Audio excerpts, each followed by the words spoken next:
दोस्त एक इंटरव्यू में जब एक फॉरेनर ने एक बच्चे से सवाल पूछा कि एपीजे अब्दुल कलाम कौन है, उनकी परिभाषा एक वाक्य में बताओ, तो वहां बैठा बच्चा जवाब देता है, is a simple Indian who is inexplicable with best of the objectives. एक ऐसे भारतीय हैं जिनके नाम के आगे दुनिया की सारी विशेषताएं भी लगा दी जाएं, तो उनके व्यक्तित्व को, उनके कैरेक्टर को, उनके अपने जीवन में की गई कड़ी मेहनत को कोई डिफाइन नहीं कर पाएगा। नमन है ऐसे इंसान को जिनका जन्म तो गरीब परिवार में हुआ, पर उनके सपने किसी पैसे के मोहताज नहीं थे। जो 1 घंटे फ्री ट्यूशन पढ़ने के लिए 3 बजे सुबह उठ के नहा धो के 4 बजे अपने टीचर के घर पहुंच जाते थे। जिनके पास सपनों के नाम पे बस देश के लिए कुछ कर गुजरने की चाहत थी और दौलत के नाम पे बस किताबें। जिन्होंने अखबार बेचने से लेकर 2002 में भारत के 11वें राष्ट्रपति बनने तक का सफर तय किया। जिन्हें 38 यूनिवर्सिटी से यूनररी डॉक्टरेट के खिताब से नवाजा गया। एक ऐसी हस्ती जो 26 मई 2005 को जब स्विट्जरलैंड में लैंड करता है, तो उस दिन को उस देश में साइंस डे घोषित कर दिया जाता है। पद्म भूषण, पद्म विभूषण, भारत रत्न, जिन्हें भारत के 3 सर्वोच्च सिविलियन अवार्ड मिल चुके हैं। उनका पूरा जीवन ही हद पार मेहनत करने की परिभाषा है। दोस्तों, आज उनके जीवन का ये किस्सा सुना के तुम्हें अपने सपनों के लिए हद पार मेहनत करने के लिए दिल में आग लग जाएगी।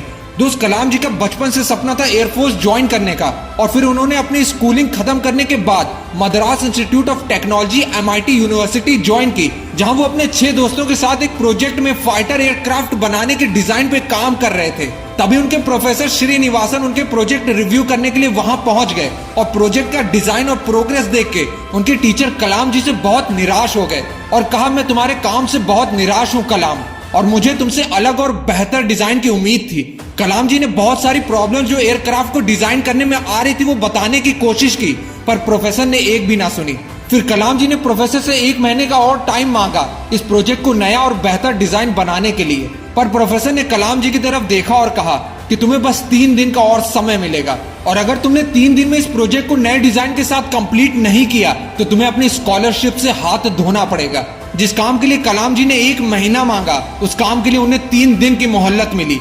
वहां कोई भी होता तो उसे इम्पॉसिबल, ऐसा तो हो ही नहीं सकता बोल के टाल देता और शिकायत करता। शुरुआत में कलाम जी थोड़े निराश जरूर हुए, क्योंकि उनकी पढ़ाई और उनका सपना दोनों स्कॉलरशिप के पैसों पे टिकी थी, पर उन्होंने तुरंत सारे नेगेटिव थॉट्स हटा के 3 दिन के लिए मेहनत की सारी हदें पार करने की ठान ली, और पूरे 3 दिन और रात बिना सोने और खाने पे ध्यान दिए सिर्फ अपने प्रोजेक्ट पे काम किया।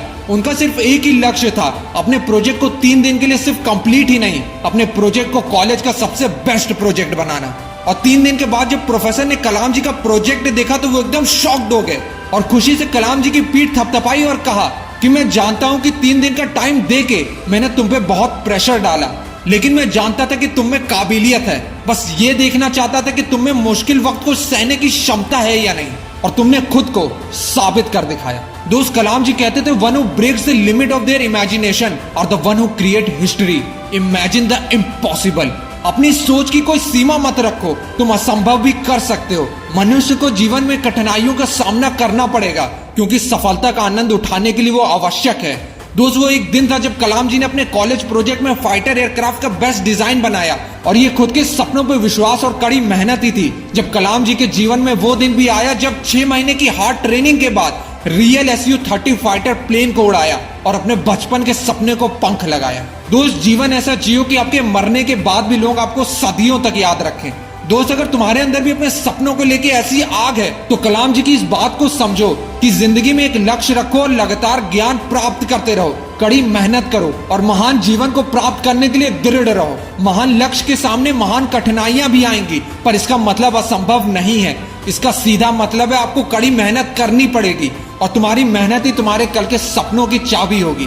दोस्त, हद पार मेहनत करने के लिए खुद को तैयार रखो, क्योंकि जिस दिन तुम्हारी मेहनत का सिक्का उछलेगा उस दिन हेड भी तुम्हारा होगा और टेल भी तुम्हारा। कसम खाओ कि अपने सपनों के लिए मेहनत करने के लिए हर हद पार करने के लिए तैयार रहोगे। जय हिंद, जय भारत, जय कलाम जी। मिलते हैं अब नेक्स्ट मोटिवेशनल फ्लाइट के साथ। This is Ashish, bye bye.